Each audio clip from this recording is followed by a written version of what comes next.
감사합니다. 오늘도 저희들로 하여금 빛 되신 주님을 바라보게 하시고 언제 어디서나 어떤 상황 속에서도 주님은 변함없이 우리에게 빛을 던져주시고 빛 가운데 걸어가게 하시는 것을 믿습니다. 요한 웨슬레 목사님은 마지막 숨을 거두면서 세상에서 가장 좋은 것은 하나님이 우리와 함께 임마누엘하고 계시다는 것입니다 라고 간증했습니다.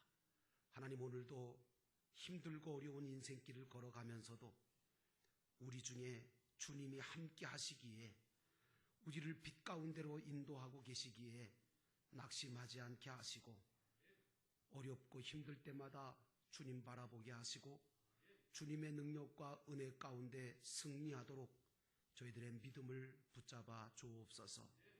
오늘도 주님의 말씀을 함께 나눌 때에 이 말씀이 사람의 말이 아니라 하나님이 주시는 생명의 말씀, 치유의 말씀, 능력의 말씀으로 내게 주어지게 하셔서 말씀으로 인하여 사는 역사가 일어나게 하시고 힘을 얻는 역사가 일어나게 하옵소서.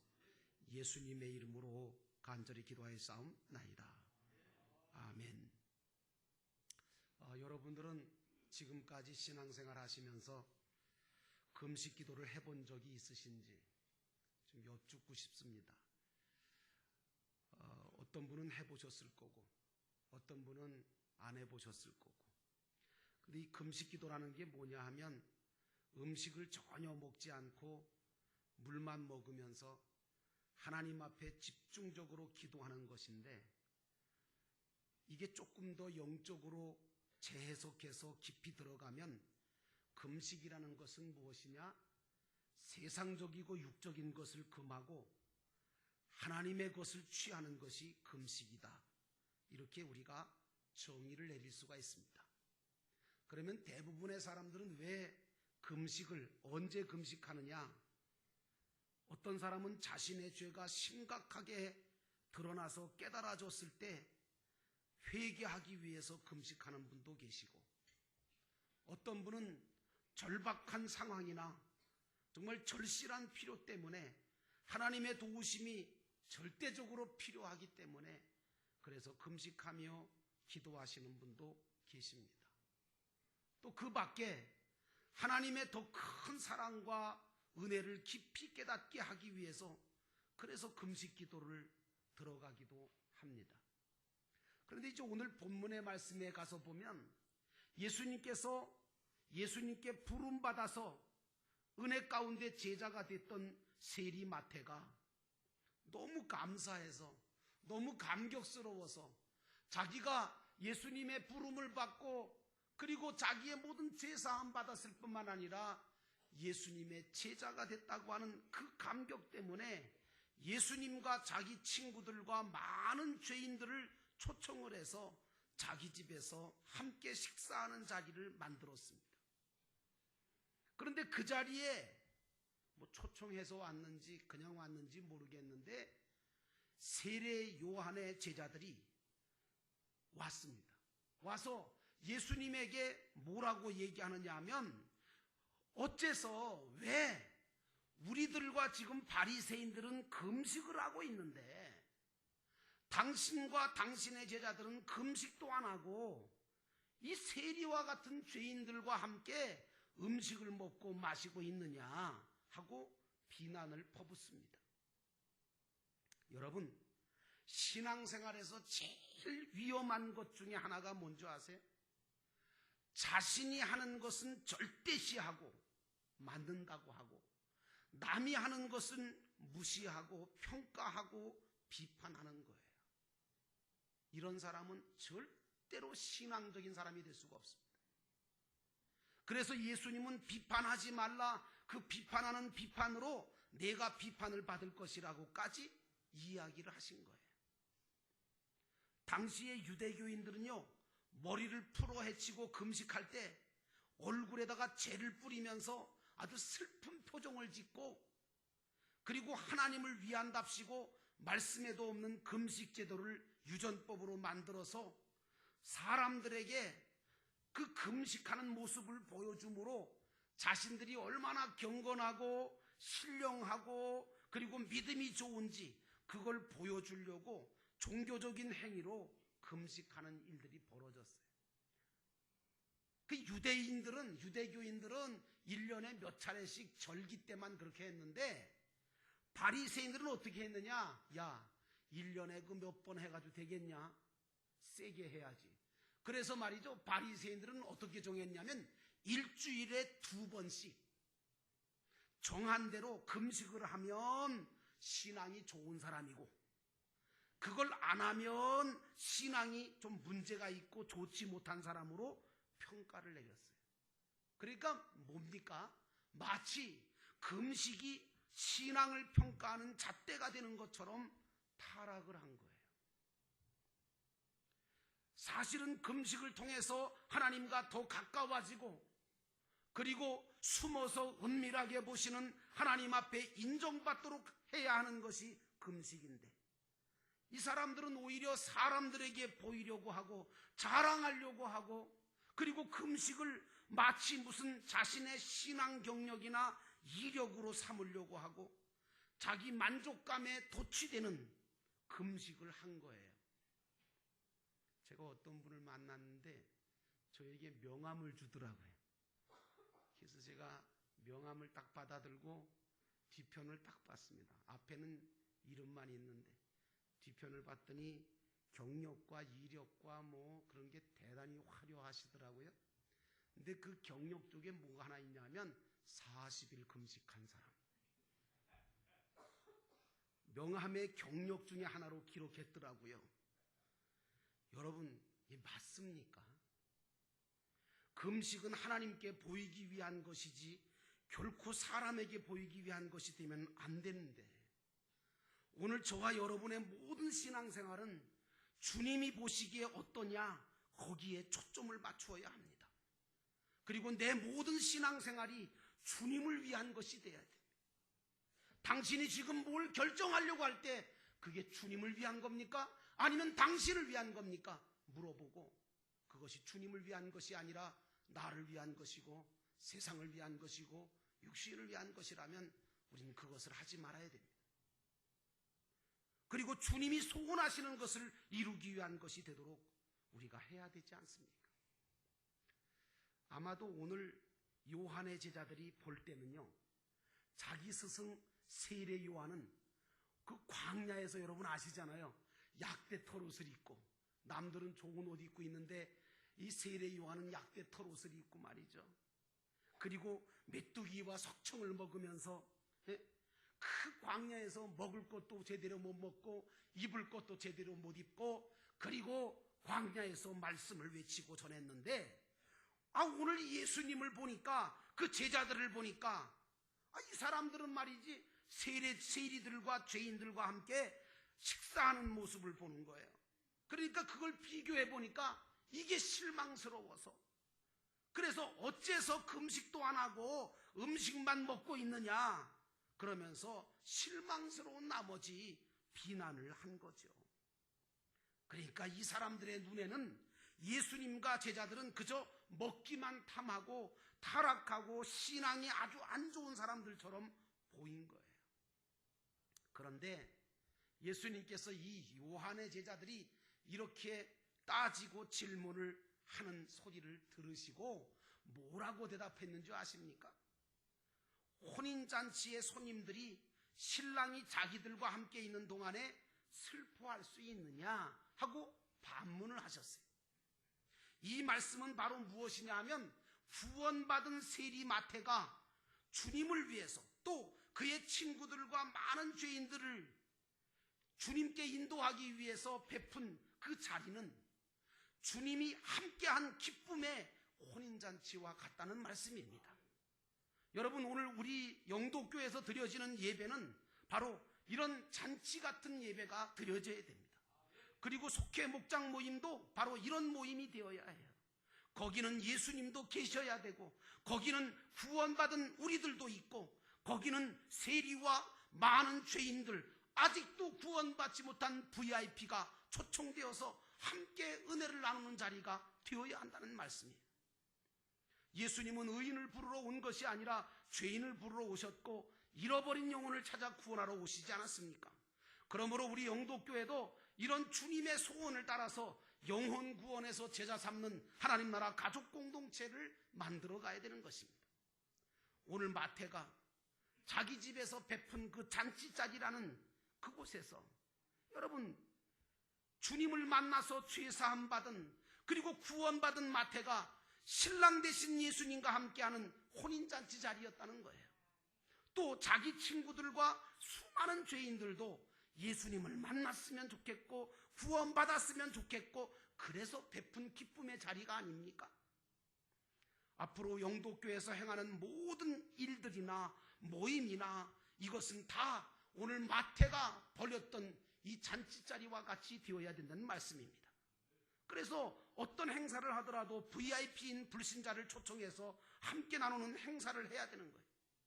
우리 영도교회가 주님이 소원하시는 이런 영혼 구원에 불타고 제자 삼는 일에 최선을 다하다 보면 주님은 우리 영도교회를 통해서 날마다 수많은 영혼들을 구원받게 하시고 수많은 축복과 열매를 맺게 하실 것이고 아울러 영도교회는 성경적인 건강하고 은혜로운 교회가 되어질 거라고 저는 믿습니다.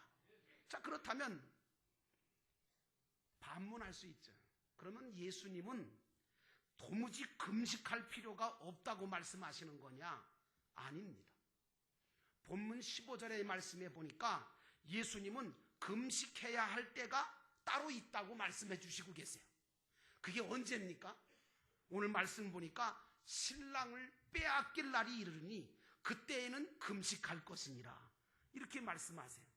여기서 신랑을 빼앗길 날이라고 하는 말의 의미는 얼마 안 있으면 주님께서 십자가에 달려 돌아가실 것을 알고 계셨기 때문에 그걸 예고한 말씀이다 이렇게 우리가 볼 수 있습니다. 하지만 우리가 신앙생활하면서 한번 솔직히 얘기해 봅시다. 신랑이신 예수님을 빼앗길 때가 한두 번이 아니에요. 어디다가? 세상에다가 예수님을 빼앗기고 일에다가 예수님 빼앗기고 여러 가지 일로 예수님을 빼앗길 때가 오기 쉽다는 말씀입니다. 여러분 생각해 보세요. 혼인잔치 자리인데 거기 신랑이 없다면 그 잔치 자리가 즐거울까요? 기쁨의 자리가 될 수 있을까요? 마찬가지입니다. 여러분과 저의 인생도 사실은 예수 그리스도가 없으면 의미도 가치도 별로 없어요. 진정한 기쁨과 즐거움 없어요. 잠시 동안은 있을지 모르겠는데 그래서 여러분 마찬가지로 우리 인생도 가정도 교회도 예수 그리스도가 계시지 않으면 아무런 의미도 즐거움도 기쁨도 없는 자리가 된다는 거예요. 그러므로 오늘 이 시간에 이 말씀 들으신 사랑하는 성도 여러분, 여러분 안에 예수 그리스도가 계신지 확인해 보시기를 주의 이름으로 축원합니다. 제가 내년부터는 예수 영접 모임이라는 것을 하려고 그래요. 그게 뭐냐? 물론 여러분 다 예수 영접하신 분들이 대부분이시겠지만 어떤 분들은 오래 신앙생활 했는데 예수를 영접할 기회가 없어서 그냥 오래 다니다 보니까 집사도 되고 권사도 되고 심지어는 장로까지 되는 거예요. 정말 예수를 구세주로 모신 적이 없는 거예요. 그런 기회가 없는 거죠. 그냥 교회만 왔다 갔다 하는 거예요. 여러분 우리 한번 생각해 봐야 되지 않겠어요? 내가 정말 예수 그리스도를 영접한 사람인지, 그래서 그리스도의 영이 성령이 내 안에 계시고 역사하고 계신지. 오늘 요한의 제자들과 바리새파 사람들은 신랑이신 예수님을 잃어버린 사람들입니다. 그러니까 금식을 해도 그 신랑이신 예수님을 찾고 그 신랑이신 예수님을 모시기 위한 금식을 해야 하는데 예수님을 빼앗기고 난 다음에 그저 슬픈 기색만 하고 사람들에게 자신의 경건함과 거룩함을 보이기 위한 외식적인 금식만 하고 있었던 게 요한의 제자들과 바리새인들인 거예요. 참 불쌍한 사람들이죠. 주님보다 다른 것을 더 사랑하면 주님 빼앗깁니다. 주님이 원하시는 일보다 내가 원하는 일을 하다 보면 여러분 예수님을 딱 빼앗기는 거예요. 내가 주인이 돼서 내 마음대로 하고 싶은 일을 하려고 할 때 주님은 우리를 떠나가실지도 모르고 우리는 또 주님을 빼앗기게 되는 것입니다. 그러므로 우리는 예수님을 찾아올 수 있는 금식 운동을 벌여야 될 줄로 믿습니다.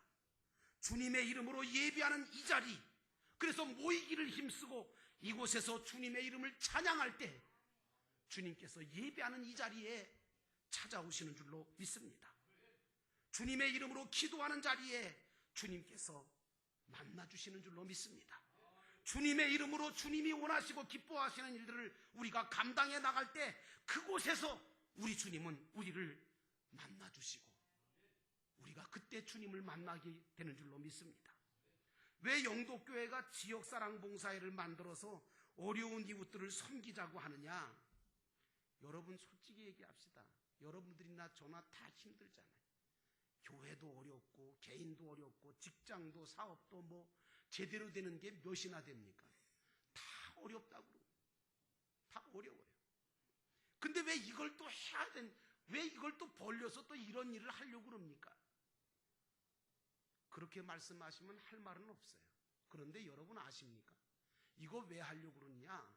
첫째는요, 우리 스스로가 이 일들을 통해서 주님을 찾게 되어야 됩니다. 그리고 주님을 만나게 되어야 됩니다. 그리고 주님을 전할 수 있게 됩니다. 뿐만 아니라 오늘 세리마태처럼 다른 친구나 이웃이 주님을 만나도록 사랑으로 섬기기 위해서 어렵지만 그 일을 하려고 하는 겁니다. 하나님께서 이미 오래전에 이사야 선지자라고 하는 분을 통해서 진정으로 하나님이 기뻐하시는 올바른 금식이 뭐냐라고 하는 것에 대해서 이사야 58장 6절로 7절의 말씀에 딱 못을 박아 놓으셨어요. 거기 보니까 이런 말씀이 나옵니다. 내가 기뻐하는 금식은 흉악의 결박을 풀어주며 멍에의 줄을 끌어주며 압제당하는 자를 자유케 하며 모든 멍에를 꺾는 것이 아니겠느냐.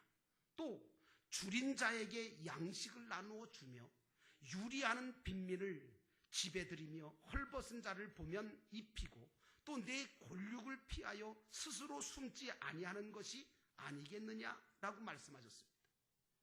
여러분, 참된 금식은요, 나에게도 이웃에게도 덕이 되고 은혜가 되어야 되는 겁니다. 그런데 오늘 6절 말씀 보니까 하나님이 기뻐하시는 금식이 뭔지를 잘 말씀해 주고 있어요. 참된 금식은 사실은 근본적인 뜻은 뭐냐면 하늘나라 천국의 귀한 신령한 양식을 먹기 위해서 세상과 세속된 모든 것을 금하고 먹지 않는 것, 이게 근본적인 금식의 뜻이에요. 여러분 그렇잖아요. 세상 것을 실컷 먹고 나면 하늘의 것을 먹을 길이 없어요. 먹어지지도 않아요. 참된 금식은 예수 그리스도처럼 행하고 예수 그리스도와 함께 사는 것이 참된 금식입니다. 그래서 저는 이사야 58장 6절로 7절의 말씀을 통해서 세 가지 금식에 대한 부분들이 나오는 걸 볼 수 있었습니다. 첫째로 참된 금식을 할 때 흉악의 결박이 풀어진다고 말씀하고 있어요. 흉악의 결박이라는 게 뭐냐 하면 이거예요.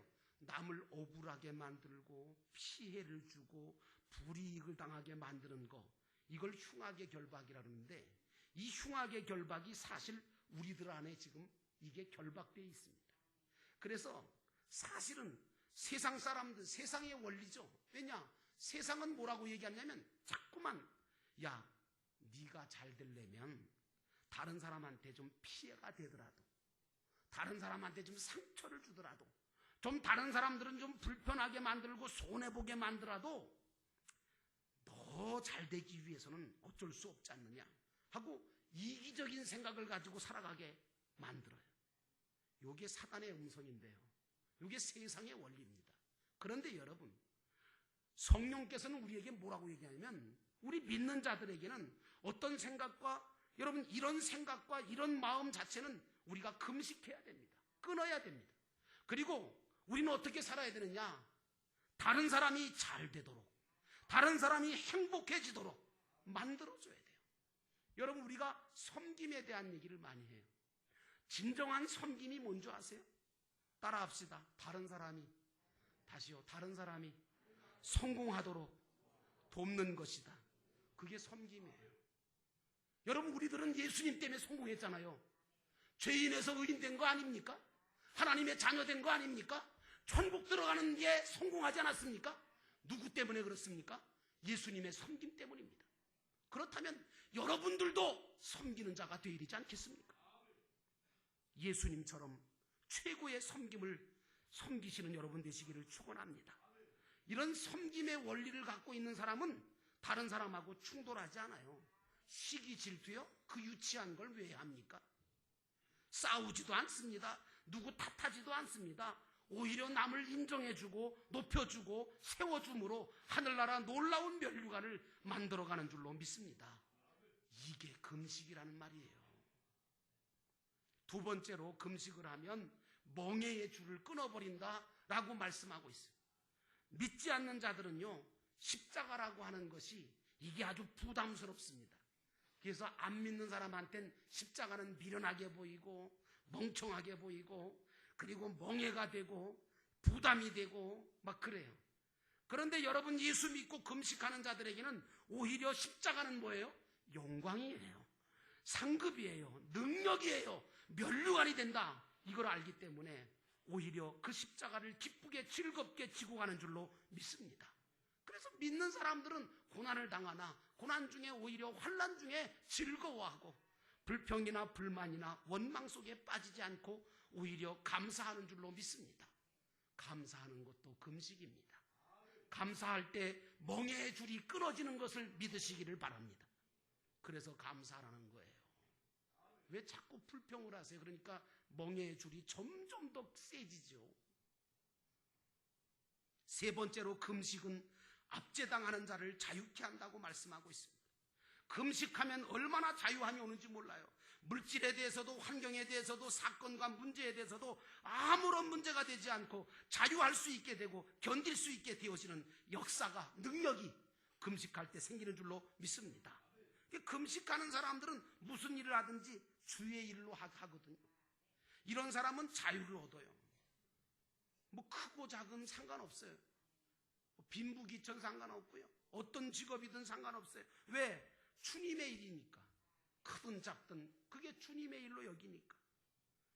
이런 사람들은요, 자유를 얻을 뿐만 아니라 부요함과 넉넉함과 충만함이 넘치는 역사가 일어나는 것입니다. 그래서 이사야는 금식하는 자들에게 7절 말씀 보니까 금식하는 자들은 줄인 자에게 식물을 나누어 주게 되고, 이제 우리가 자꾸 이걸 하려고 그러는 거 아닙니까? 식물도 나눠주고 필요한 것도 나눠주고 그러려고 하는 거 아닙니까? 그래서 여기 보니까 줄인 자에게 식물을 나누어 주는 게 이게 금식이래. 집에 들이게 되는 것도 금식이고 벌거벗은 자에게 입혀줄 수 있는 거, 이게 금식하는 자들의 특징이라는 거죠. 그래서 8절 말씀 보니까 내 빛이 아침빛같이 비추게 될 것이다 라고 말씀하고 있습니다. 예수님께서 말씀하셨죠. 너희 착한 행실을 모든 사람에게 비추게 하여 하나님께 영광을 돌리게 하라. 그럴 때 하나님은 우리를 어떻게 하신다고요? 아브라함처럼 창대케 만드시는 줄로 믿습니다. 우리가 하나님의 일을 하려고 하는데, 하나님이 기뻐하시는 일들을 하려고 하는데, 하나님께서 원하시는 선한 일을 하려고 하는데 하나님이 안 채워주시겠습니까? 아브라함처럼 창대하게 하시고 치료하실 뿐만 아니라 늘 동행하실 뿐 아니라 기도에 응답을 주시겠다고 오늘 약속하고 있습니다. 그러므로 사랑하는 성도 여러분, 저와 여러분은 오늘 예수를, 신랑을 빼앗긴 자가 되지 말고 예수 그리스도를 마음속에 영접하고 그리고 예수 그리스도를 모시고 이제 여러분들은 금식하는 생활을 통해서 하나님과 가까이 될 뿐만 아니라 하나님의 사람으로서 하늘의 상과 면류관을 만들어가고 하나님과 이웃을 섬김으로 기쁨과 즐거움이 넘치는 잔치자기를 만드시는 복된 자들이 다 되시기를 주의 이름으로 축원합니다. 기도하겠습니다. 하나님 아버지, 오늘도 우리 안에 예수 그리스도가 계신지, 혹시 내가 신랑을 빼앗긴 자는 아닌지, 신랑을 빼앗기고도 금식한다 그러고 기도한다 그러고 뭘 좀 일 좀 하겠다고 나서고 예수 없이 하는 일들이 제대로 되는 것이 어디 있겠습니까? 예수 없이 하면 분쟁뿐이고 예수 없이 하면 아무것도 열매 맺지 못하는 거 아니겠습니까? 하나님, 오늘 우리가 신랑을 뺏긴 자로 살지 말게 하시고 신랑을 모신 자로 살게 하옵소서. 그리고 예수 그리스도를 모시고 하기 위해서 우리가 금식하게 하셔서 세상 것들은 금하고 하나님이 주시는 것들로 가슴에 채워가게 하셔서 하나님 아버지 앞에 영광 돌리는 삶을 살게 하옵소서. 우리가 주님과 멀리 떠나면 우리는 처량해질 수밖에 없고 고뇌질 수밖에 없고 외로워질 수밖에 없습니다. 눈물이 앞을 가리게 됩니다. 주님, 오늘 우리가 주님 앞에 기도합니다. 주님, 이 시간은 주님께서 내게 오셔서 떠나가지 마시고 길이 함께 해 주시옵소서. 내 일생 동안 주님이 함께 해 주시옵소서. 이 시간 우리 함께 기도하겠습니다.